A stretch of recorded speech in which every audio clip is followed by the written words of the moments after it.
right. Welcome back for those of you who are joining again, and welcome to those people who have just joined us. We are going to start our presentation soon. We have 5 presentations today, and we're just waiting for some of them to join us. Back. Meanwhile, if judges, you want to introduce yourself pretty quickly again to the new people who have attended. So we have Michael Doyle. Hi, my name is Michael Doyle. I'm a manufacturing engineer at Bruker in Eden Prairie. We manufacture nano indentation equipment. And then I've also got a business on the side called R&D Labs. Thanks. We have Megan Voorhees with us. Hi all, I'm Megan Voorhees. I'm director of the ACARA program at the University of Minnesota Twin Cities campus, as well as oversee our Ecolab experiential education scholarships. And we have Dan Cross. Good afternoon. My name is Dan Cross. I'm a civil engineer graduate from the University of Minnesota. I've been working at Mortenson Construction for the last 15 years in their renewable energy groups, last 10 or so in solar energy. Great. Thank you to all 3 of you for judging these presentations. We're now going to start. Just a reminder to everyone, I will be sharing screen. And then while you're presenting, you can unmute yourself and show your video, but we'd ask everyone else to keep their videos and audio off. In case your audio starts breaking up, we'd recommend you to turn off your video, or either me or our co-host Peter Levin will do that for you. For all the attendees, you can ask questions in the chat. After every 5 minutes of presentation, we'll have about 5 minutes for judges to ask questions. And then if there are more questions from the attendees, then some of us can read from them and ask those questions from the presenter. Another reminder, at 2:15 p.m. you will start our panel discussion, which will be in room 1.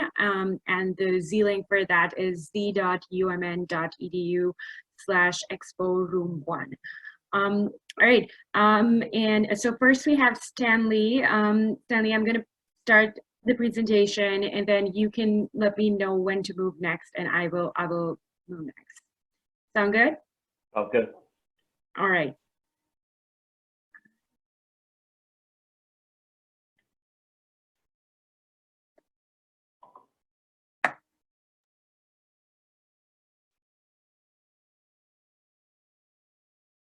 All right, cool. Looks like we got my updated slides. That's good. All right, you can see your slides? Yep, we're good. All right, hi. we can start. All right, sounds good. Hi, my name is Stanley Ancheta. I'm a junior civil engineering student here at the U. And I just want to talk to you about something called sector coupling, which is, I believe, the key to sustainable economy. Next slide. So can we go to the next slide? Cool, thank you. All right, so generally, I mean, when we think about how a lot of processes in our modern day work, we have inputs and then something's done with those inputs, and then we have outputs. And it's a pretty simple process, but there's 2 really important questions to ask on the next slide. Could you go to the next slide? So 2 really important questions. One of them is where do our inputs come from, and then the other one is where do our outputs go? And for the longest time, we've been answering that question with what I like to call, go to the next slide. I like to call it the conventional resource chain, which is where, all of our inputs, those come from virgin sources or raw materials. And then the outputs are the end product of whatever process you're trying to facilitate, the waste created in that production, and then what happens with that product when it's done. And we call that end of life cycle waste. But each industry or each process within our world, like agriculture, energy production, transportation, or manufacturing, they all have unique inputs and outputs that dictate those processes. And so it's really important to consider one really crucial fact that I want you to take away from this, and that's on the next slide. Go to that. And that is that the waste from one sector can be used as an input for another sector. And that's, I mean, that's not a groundbreaking idea by any means. It's kind of, you know, one man's trash is another man's treasure. But if we go to the next slide, I'll show you a graphic that kind of illustrates this point a bit more. And so this is from Dr. Christoph Vetter from the University of Applied Sciences in Münster. And while it is in Münster, Germany, but this graph is, I mean, everything's in German. But the point is that the fact that the graphics there really illustrate how interconnected our infrastructure can be if we deliberately design things to maximize the resources that we have. And so, I mean, if we look at the top, there's how wind and solar are going to power the industries such as transportation on the left, and how that can be used to power buildings and heat buildings on the right. And there's a lot that really goes into these diagrams, and so it's a lot to look at. So I'm just going to break it down into a couple examples. If we go to the next slide. So one of them, this is a really cool thing that I went over to Germany over winter break with a group of people, and we learned about how they're transitioning over to renewable energy. And one thing that we learned about was biogas production. So on the left side, we have, there's a bunch of different wastes in our world.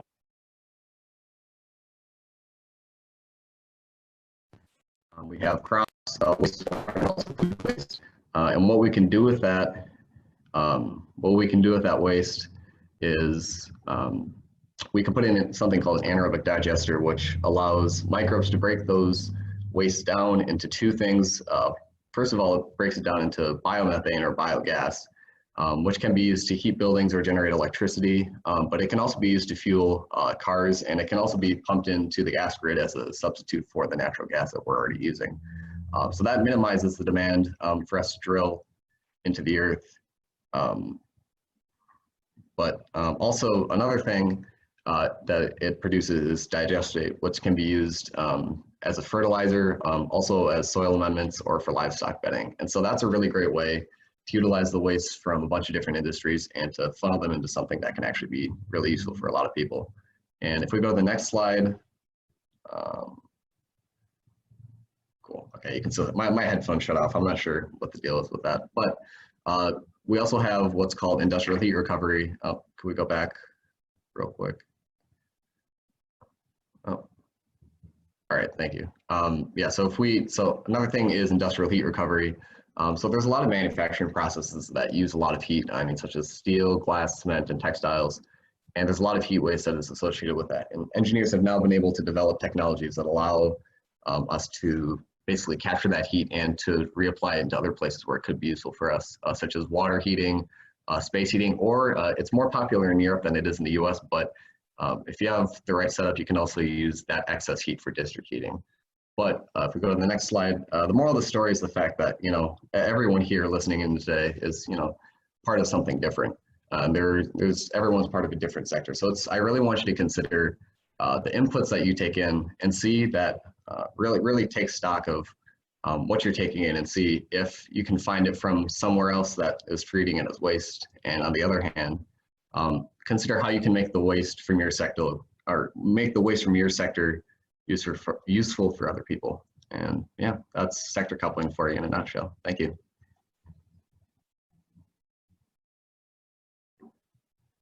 Any questions? I have a question. Yeah. So do you feel like your message is meant to meet people at the individual level, or are you thinking in terms of the people that make these kinds of decisions, industrial engineers? What do you think is the leverage point for your message? Well, I think, I think it's a great message for everyone, regardless of where they're at in the process, because I think, you know, even if it is an individual, if they do have information that empowers them to inform the people about them, that like, hey, there's something that we can possibly be doing with this. Like there's, at the U of M, actually in the civil engineering building, I heard of, there's basically the U of M, I don't know if you've ever been in the civil engineering building at the U, but it goes like 7 floors underground, and they have to pump water out from underneath the foundation because the water table in Minneapolis is quite high. And I heard that that water is pumped just directly into the storm sewer system. But I want to start talking to my professors to see if we can, rather than wasting that water and just putting it in the storm system, if we can use that to store it on campus to irrigate campus. You know, like I'm not necessarily the one who's calling those shots, but it's something to consider, you know. I think it's important for everyone to think about, but I think it definitely does have the most impact with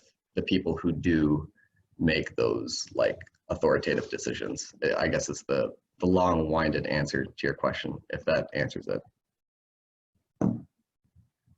Yes, thanks. And I was there when they opened that building, so that's how far back I go. Yeah, cool. Any other questions? I've got a question. What do you think Minnesota could do as far as the next steps to go in this direction? Well, I touched on it earlier. Biogas production is really big area of potential that I don't think we've quite tapped into yet, because it's actually quite simple.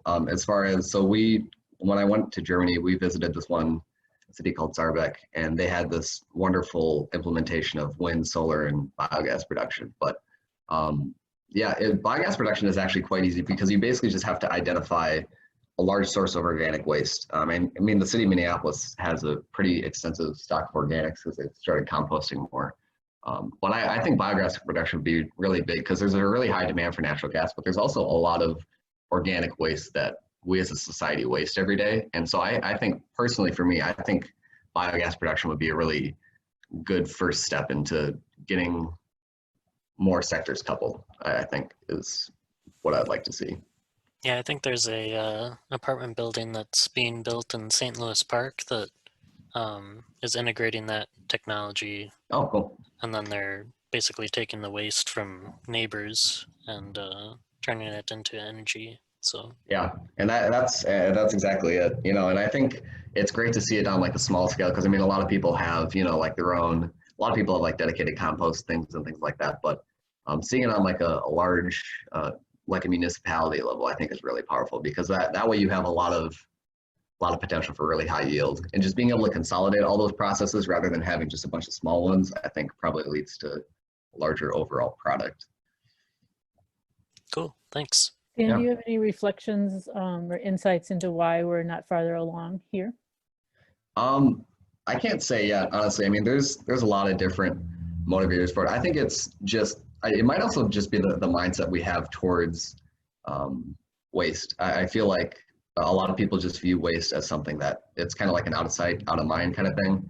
And so I think once people become more aware of exactly where their waste is going, and I think that the government's been doing a pretty good job at increasing awareness, is like, hey, this is where things are going and things like that. But I think right now it's just a mindset thing. Honestly, I think over time, as people become more informed about where their inputs and outputs are coming from and going, I think that'll be a really big point. Great. Thank you, Stanley. In the interest of time, we're going to move on to our next presentation. While we're setting up, would ask judges to, complete their scoring. I know it's a short time in between, but yeah. All right. So next we have Samantha Wurst. Is that right, Samantha? Yeah. Yeah, it is. I think you can hear me. Yes, we can hear you. Now I'm going to show my presentation and sorry, I'm going to show your presentation and you can let me know whenever you want me to change the slide. Okay. Okay. And I do actually have the presentation recorded. If you just go start slideshow, it will cover everything. All right. Perfect. Okay.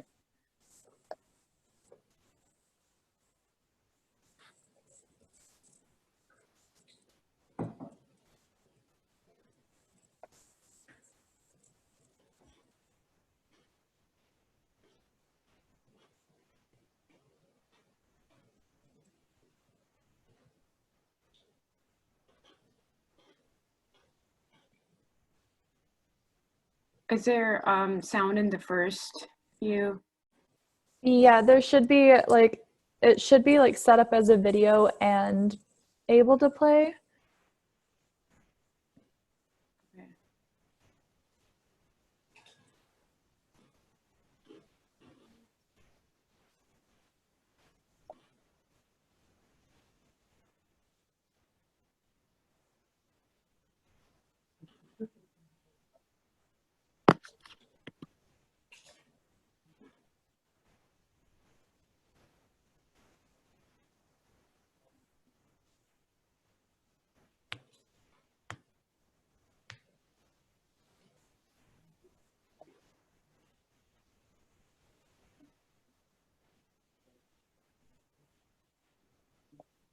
If not, that's totally okay. I can present the slides too.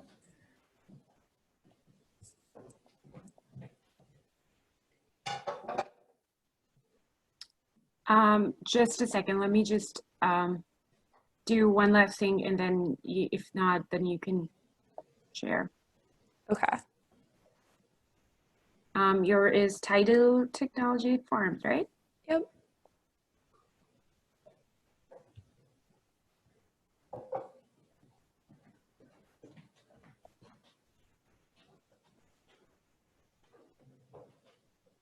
Okay. It seems like there is no sound thing in here, so you can, yeah, if you could. That's totally okay. Yeah. So I guess I'll just start right here. So Tidal Technology is something that we don't really see here so much in the United States, but we're seeing it in other areas of the world where it is more, that have more access to oceans and are able to kind of have freedom and what kind of technology they can use on their shores. But basically what it is, it's more predictable than sun and wind. And how the energy is harvested, it is the kinetic energy from vertical, is the vertical movement from kinetic energy in water, and the energy will turn turbines to propellers. So if you can go to the next slide. And the first place where this type of technology was really implemented was in Brittany, France, in the Laurent River. And this structure has been in existence for over 50 years now, and it is still operating to this day with the different with enough production of energy to power a city about the size of Rochester, Minnesota. Next slide. So there's a lot of, since this market has kind of been not really developed, and there's a lot of development yet to go into it.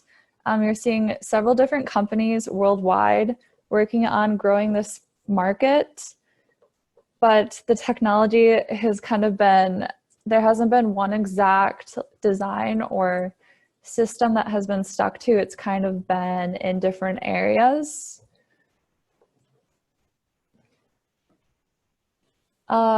So from the different companies, basically, I have this idea where if there could be technology created that would be sensible enough to turn at slower speeds of water movement, such as the water in Lake Superior. I think there could be some kind of tidal farm implemented in Lake Superior, but not just the size of the lake would make this whole idea possible. There's a lot of other factors of Lake Superior that would really make this type of technology able and useful. Next slide. And the idea of having this kind of technology implemented into Lake Superior causes a lot of different questions, but there has been studies showing that this type of technology, regardless of the kind of structures and technology that has been used and developed so far, there has been no harm to animal life. And there is also technology that would allow a farm with tidal technology to be completely underwater, which would be great to the whole aesthetic of the lake, because as Minnesotans, we see our Lake Superior as a very precious and aesthetic part of our state and livelihood as Minnesotans. So kind of taking this technology and implementing it would be kind of a controversial topic, but there's kind of ways to go about that. So I think, is there another slide after that one? Yeah. So in my opinion, if this technology could be expanded and not used only in the perspective of an ocean, there's a lot of potential, especially to states where there's access to larger bodies of water that's not specifically an ocean, but there would have to be policy agreements, definitely on with like whose land this type of farm would be going on.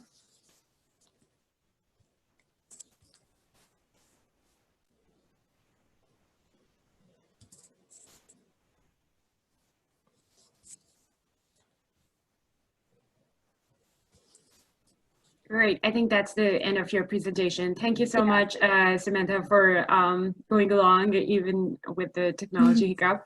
Yeah, we're open for questions from the judges and if audience wants to add in the chat. Samantha, do you know if there's tidal farms in the Caspian Sea? Give it a somewhat similar to Lake Superior. I'm not sure. Where is the Caspian Sea located? Because I did not see. It's okay, you could take a look later. Just wondering if that there might be some lessons learned. And do you know if people have already been looking into this and what the sort of pros and cons they thought might be? So specifically a type of, with the technology that we have now for tidal technology, well, actually the definition of tidal is just kind of like movement harvested by the, it's not like a hydro dam. It's like the movement, like a propeller type of system from water. But with the technology we have now, Lake Superior, the water in Lake Superior does not consistently move or come into shore fast enough to really be of great use. But if the technology could be advanced, there's a definite possibility it could be possible. Thank you. Mm-hmm.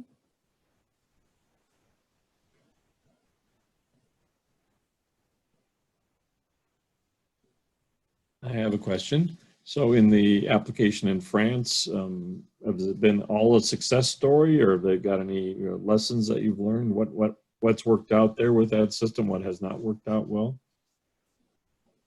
So with their system, they have a concrete structure put in place with the turbines, and they've had issues where they've had to go in and replace the different turbines. And it's been kind of a task because they have to deal around this large concrete structure. But otherwise, it's been very successful for them.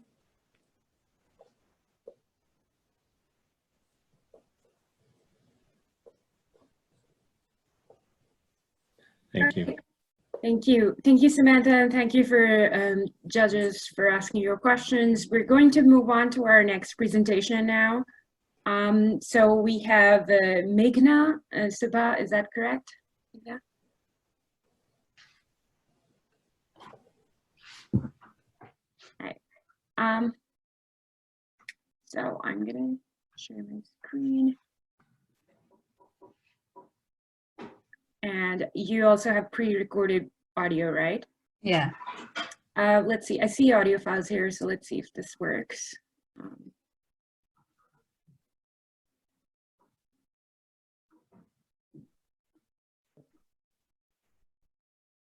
Hello, my name is Meghna Subba. I'm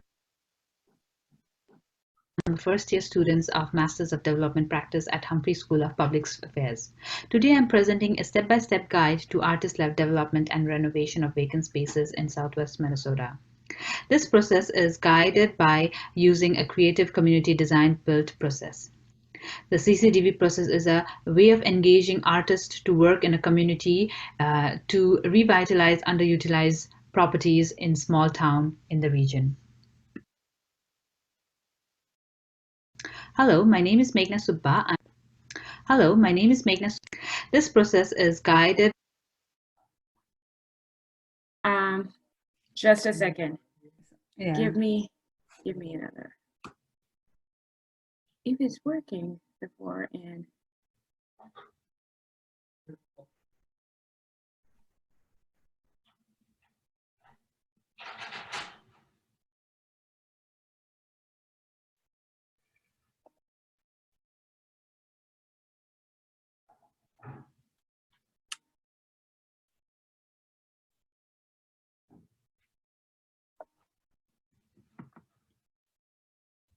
by using a creative community design build process.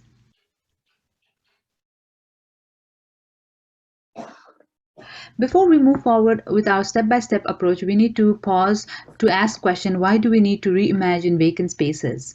Vacant spaces are increasingly available in many rural communities waiting to serve community needs better. Although individuals in rural communities are aware about the approaches to utilize the vacant spaces, they lack appropriate information and opportunities to reimagine them. This step-by-step guide supports communities to bring their imagination into the reality of reimagining vacant spaces.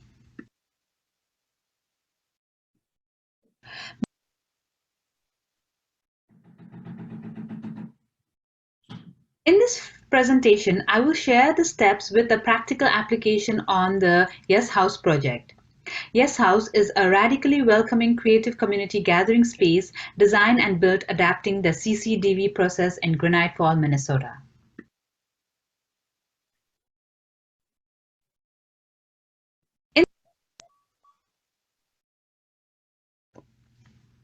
The first step is community visioning. In order to do this, we need to identify the core team first. Once the core team is identified, then the first step is to organize a community visioning process. The Yes House, in this case, put together a Main Street mixture. In this event, they asked community what they would like to see on Main Street and where they would hope to see it.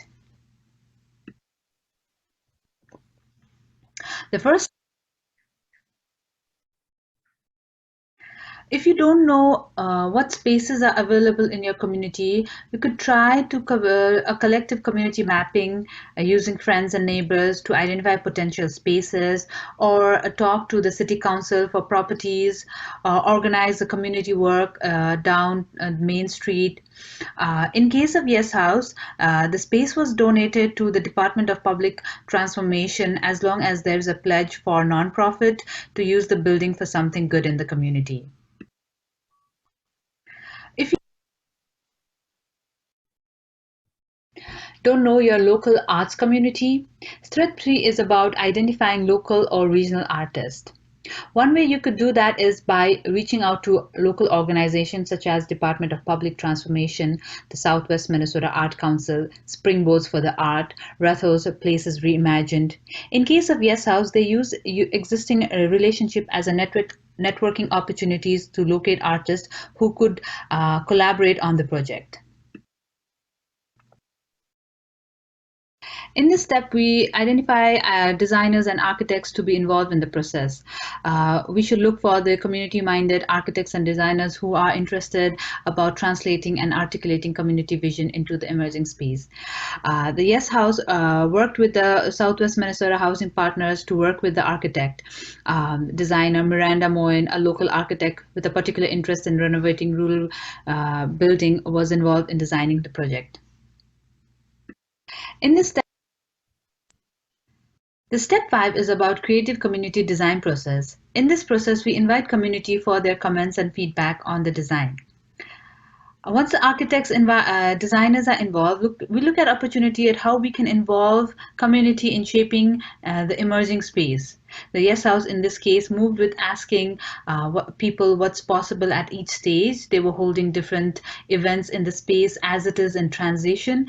They gathered all the information into a report and provided that to the architects and designers for the inspiration.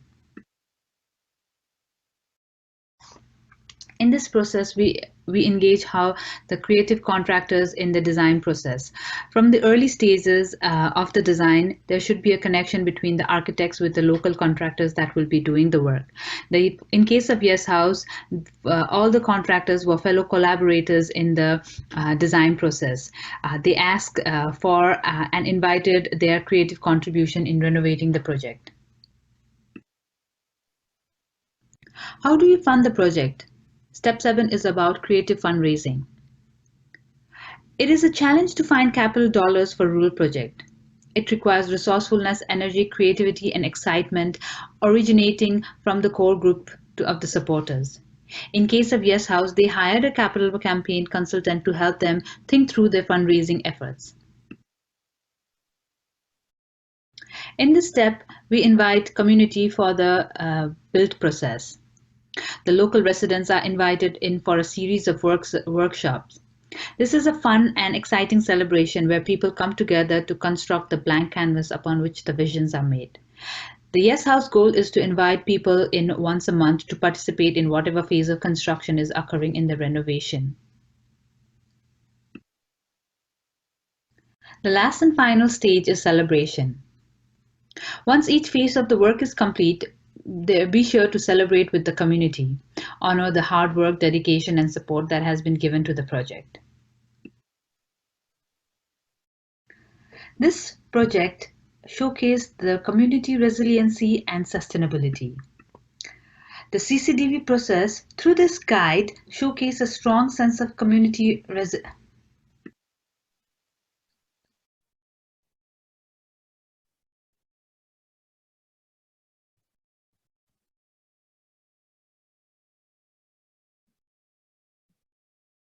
All right, Meghna, I hope I didn't skip any slides. Yeah, I think the last slide had a little bit more of, but it's, I think, it's okay. Yeah. All right, so we'll be, yeah, if judges want to ask any questions.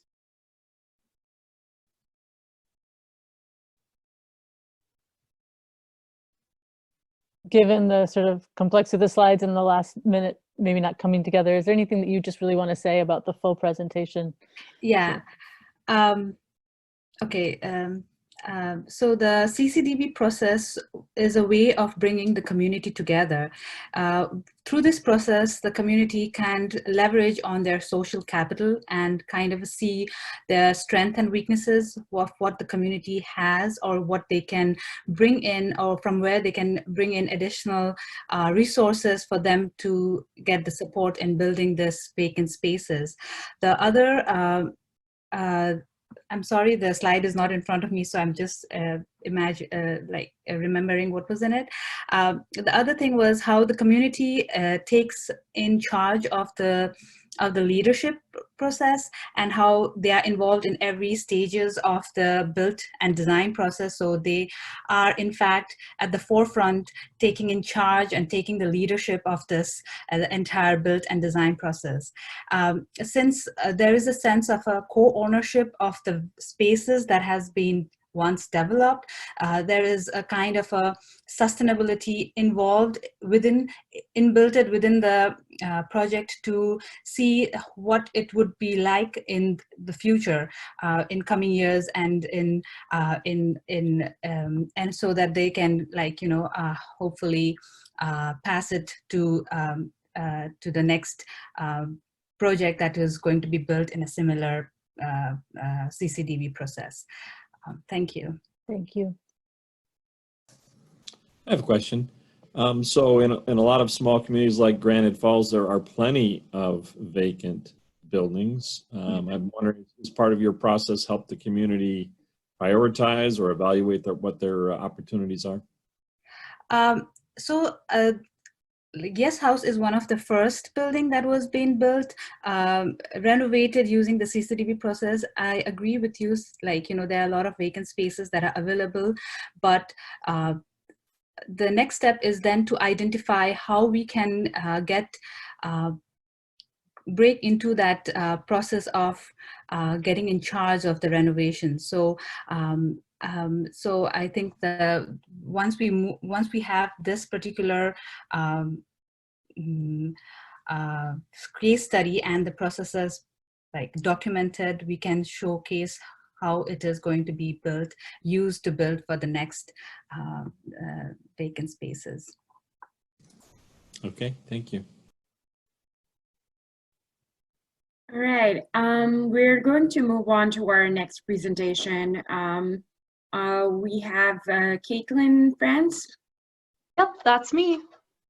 All right, thank you, Meghna. All right, Katelyn, do you have a pre-recorded audio? I do not. Okay, all right. I will start your presentation then. Excellent, thank you. All right, and I'm sorry in advance, I do have a lot of transitions built into this. I didn't realize at the start that you would be forced to be the one sliding through these, so my apologies in advance.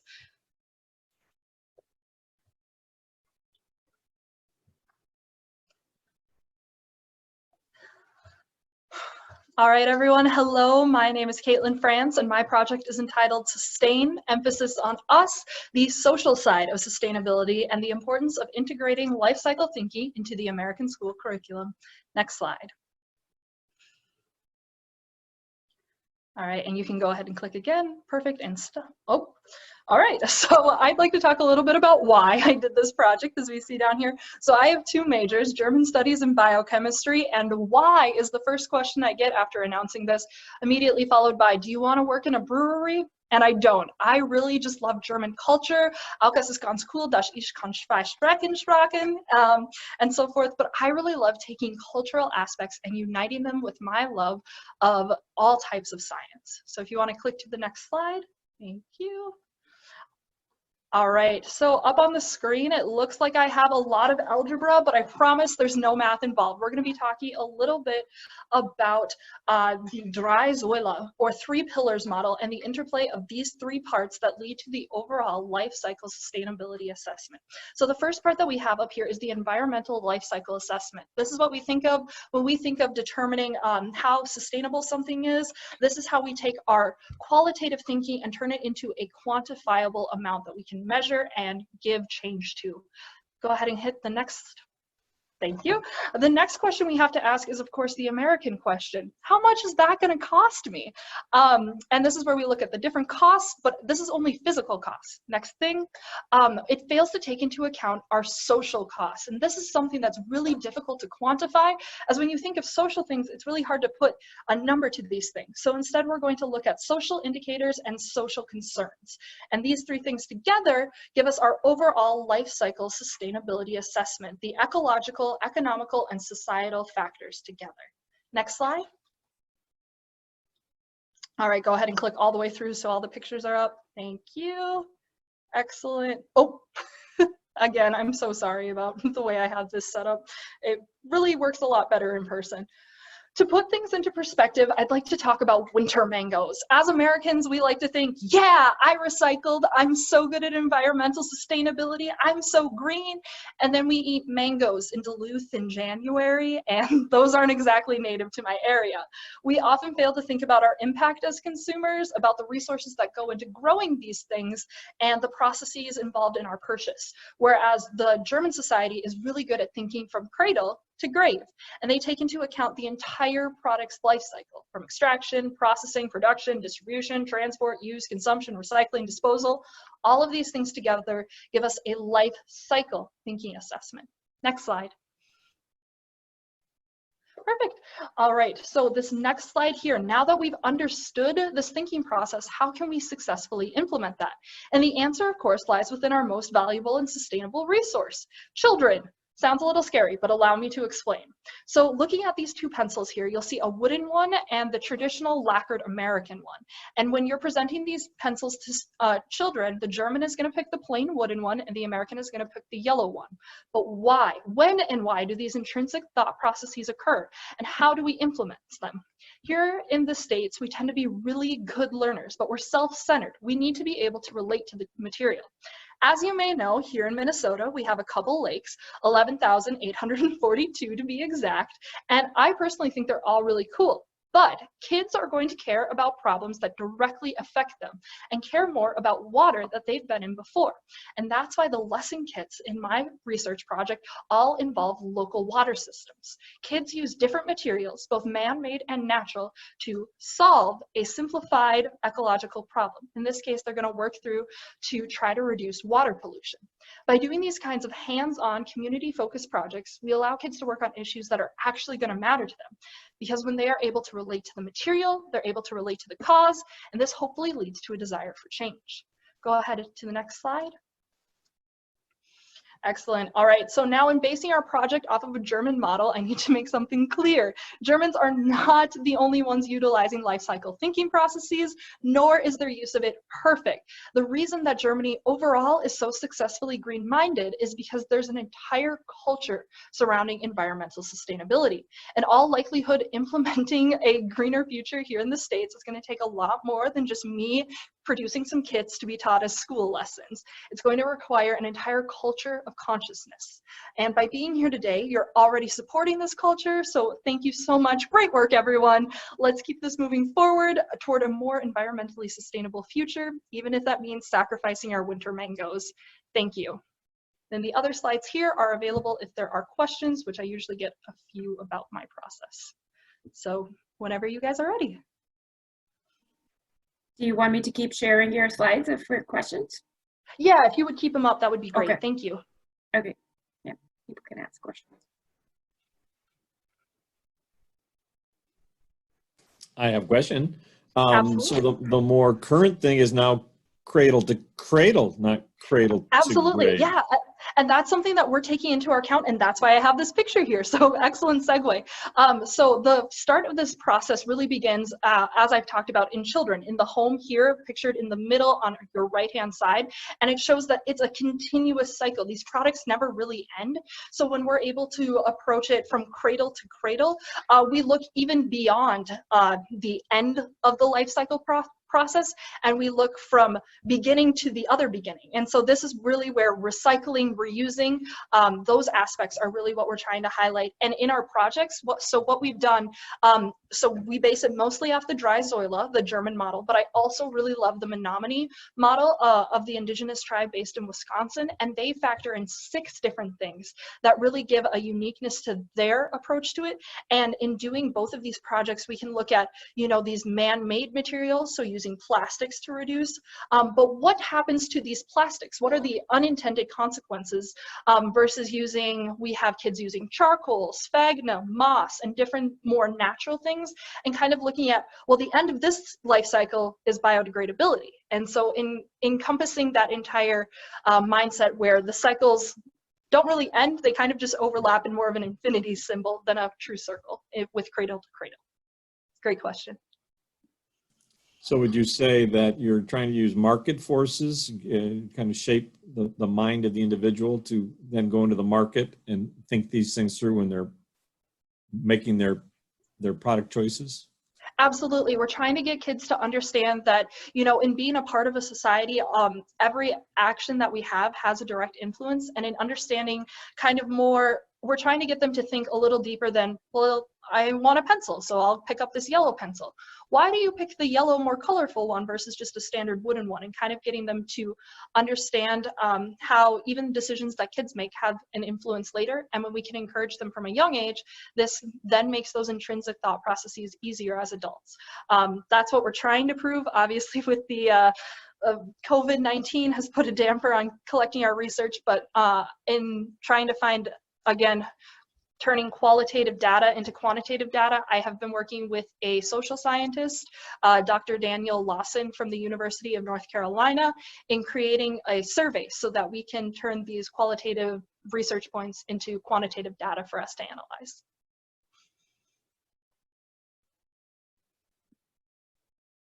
You answered this a little bit maybe in your last response, but yeah, I find that a lot of Americans in general, but especially kids, think that to be an environmentalist or protect the earth is recycling.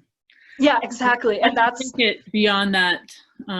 What do you do with kids so that it's not just recycling, or maybe even understanding that recycling doesn't always have the impact that they think it does? Absolutely. So that's one of the things that we really try to take a lot of different methodologies into understanding this, because the whole winter mangoes concept wasn't taught to me until I was a second year student studying German, when they're like, hey, you know, environmental sustainability is more than just recycling, right? So it's something that even I as an adult am still learning about. And so in getting kids to kind of understand, one of the most important things that we've found is you need to let kids be able to work through the solutions themselves. So when we provide kids things that they're familiar with. So we give them like a plastic water filter and seeing, oh, like we can reuse this. But then when we give them other natural materials, we can show them that there are other solutions, and allowing them to use kind of this divergent thinking to come to a convergent solution, that you can use all sorts of different materials and reuse them. Or even like when you use one piece of plastic, it's like a thicker piece of plastic that the water has to filter through, often several layers, versus when they use the charcoal method, it's just one layer of charcoal. So that's kind of a few ways that we allow them. And again, most of the students that we're working with are 4th to 5th grade. So it's very simplified processes to kind of make it easier as we start to introduce these concepts to them. I've got a question. So approaching children in academia is good, but what about approaching parents as far as reinforcing the concepts that the children learn? Yeah, and in working with Dr. Lawson, that's one of the things that we're studying. So my methodology is unique. So my background is strongly research and development and more science. And so what we're looking at is how much does it take to truly make an influence both in the lives of children and conversely in their parents. Dr. Lawson's research does a larger scale version of what I'm doing, focused in her North Carolina area. And what they've done is, so after the kids partake in the water pollution reduction project, what they then do is they're sent home with a we send them home before the experiment with what are your thoughts on environmental sustainability and all of those sorts of things. And then after they complete the multi-phasic project, we're aiming to do it once a week for 4 weeks. After the end of this project, we're going to send that survey home again with the students, and then also have their parents fill it out to say, has your student talked to you about this? Has this affected you in any way? And what we're really seeing is that when you're able to influence kids, kids are some of the biggest influences on their parents. So that's how we're trying to begin solving that. Cool, thanks. Absolutely. Anything else? Oh, sorry, I was on mute and I was speaking. Thank you for presenting, Katelyn, and thank you to all the judges for your wonderful questions. We have one more presentation left, so we're going to move on to that. So now we have Ellie Steiner, is that correct?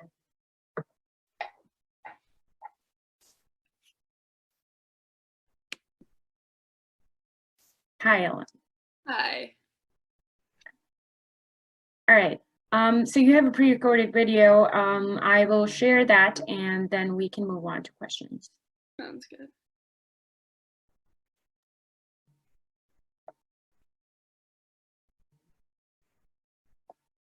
Can you all see the video screen?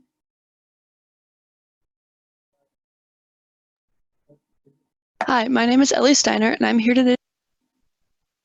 Sorry, were you able to see that? Yep, yeah. Oh, okay. Here. Sure. Wait.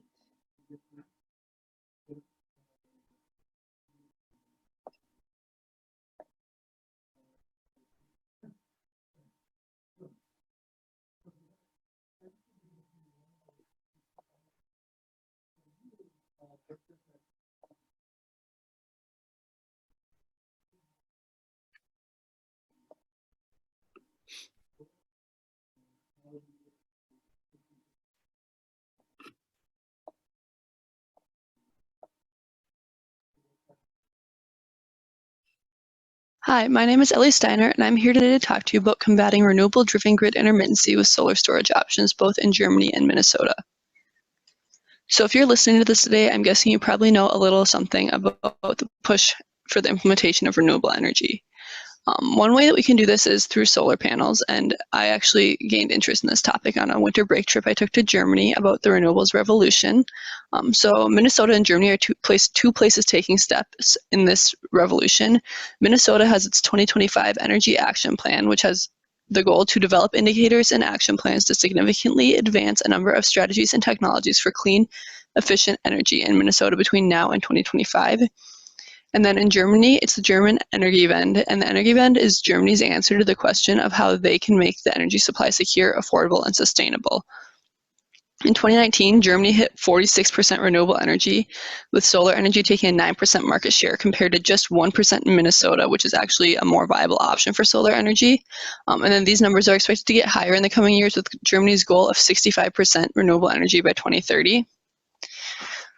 So I'd like to touch on the concept of grid intermittency, which is that the concept that renewable energy sources by nature cannot possibly produce energy at all times of the day without interruption for a couple of reasons. So the solar photovoltaic or PV panels are typically stationed in a field or on top of a building and cannot adjust to the location of the sun at any given time of day to optimize energy production. And also they can't produce energy when the sun isn't shining. So that means if we have a rainy day or it's nighttime, they can't produce energy. So this becomes an issue because while most of the energy from solar is produced during the day, a majority of energy is used in the mornings or in the evenings outside of the typical office hours, which is not when energy is being produced. So it makes it really difficult for grid operators to predict supply and demand of the grid and to stabilize the supply and demand. Some solutions to grid intermittency are, one big one is more renewables. The more renewables we have on the grid, the more reliable they become. And then another one is battery storage for solar. So there are a few types of batteries. They have lithium ion, lead acid, nickel-based sodium batteries, and flow batteries are some of the big ones. Flow batteries are kind of an up-and-coming kind of battery that use liquid energy to create electricity, and they're similar to fuel cells. These need very little maintenance, making them great for long-duration storage projects, but there are pros and cons to each one of these batteries. For example, nickel batteries do really well in extreme temperatures. Lead acid batteries are reliable and cheap. So there are definitely options that need to be weighed when we think about what you would use in a project like this. I would also like to touch on a couple storage projects, both in Minnesota and in Germany. So one in Minnesota is the Connexus Solar Plus Storage Project, and this is happening in Ramsey. Connexus is a large energy cooperative that serves the northwestern Minneapolis suburbs, which is where I'm from, so we actually get our energy from Connexus. And so since small-scale solar isn't very common in Minnesota, this is one I wanted to touch on. So they broke ground on this in 2018, and it was the first of its kind, or one of the first of its kinds in the entire United States, with the goal of using batteries integrated with the solar array to align the energy delivery to when it is most valuable, by shifting delivery to fit with the peaks that occur when the sun is no longer giving off harvestable energy. So this project has tripled the amount of energy that the site can store, and it is enough to power more than 6,700 homes per year. Another project I want to touch on, or not a project, a company, is Saanen in Germany, because in Germany the focus seems to be on smaller scale solar projects. So more than 120,000 households and small businesses have solar units with battery storage in Germany, and currently half of rooftop solar orders are including a battery storage system. This is likely due to the steadily decreasing cost of implementing solar systems on a residential scale. And Saanen, which is a German company, has recently been accepted to join the balancing market, where companies compete in auctions to either deliver power or take it into storage to keep the system balanced. And their goal is to connect customers and create the potential for the people to take control of the energy market in competition with large firms. By allowing customers to store excess power for later use, release it to the public grid, or share it with other Saanen community members in an online network. So moving forward, it's likely that in both locations, many companies will follow suit of those that are currently setting examples. One thing that is really important, I think, is that working in residential solar on a more widespread level, especially here in Minnesota, since we have so much potential for it. And then I also think it's really important to keep in mind that the joint effort between government agencies, companies, and the public is really important in making this transition. Thank you for listening to my lightning talk. Bye.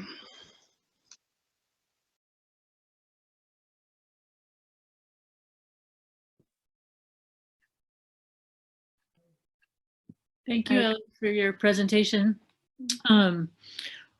Your last point is powerful, right? How do you bring these different sectors together? Do you have thoughts about how to incentivize folks working together in new and different ways? I guess there's a lot of ways that you can do it, but just in general, like, it's going to be a process to make everyone work together, and small steps are really what make the difference. Partnering or talking with your legislators, and maybe communicating with people at companies that want to make differences, and just trying to connect people in general is important.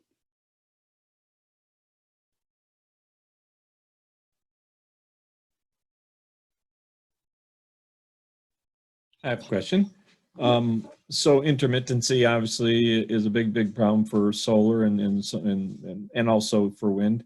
But if you really looked at from the battery perspective, you know, we talk about sustainability, the effort to mine minerals, to manufacture batteries, to use batteries, to dispose of batteries. Again, I'm in the industry and we're doing it, and we think it's a good idea. But have you looked at those other implications from a sustainability perspective?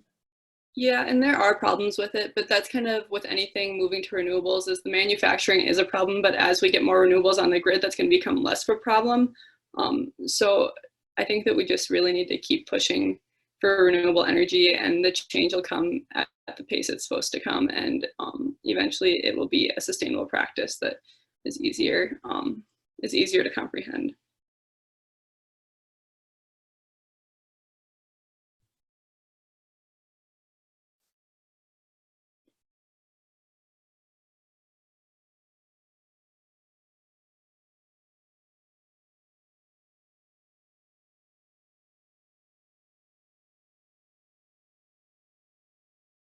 All right, it looks like that's the end of all the questions.